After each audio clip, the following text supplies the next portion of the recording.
When you're confronted with a problem, the easiest thing to do is simply to run away. Don't like this person? Ditch them. Don't like my boss? Change jobs. Don't like my wife? Divorce her. That's how it goes. Everything's disposable these days, including relationships. But what if it wasn't meant to be like that? One day, when I was contemplating running away from a situation, something that was causing me a lot of pain, God did a powerful thing inside me and convinced me to stay right where I was, right in the middle of that painful situation.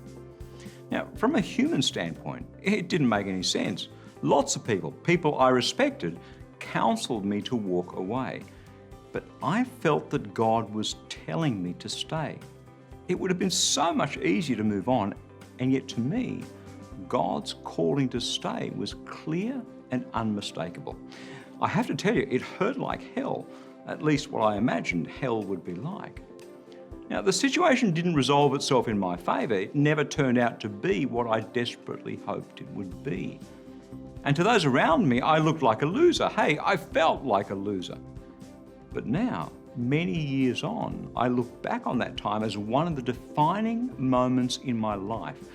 A time when God did a mighty work in my character. A time when He taught me important lessons about loyalty and honour. A time when God pruned some of the dead branches out of my life so that I could flourish.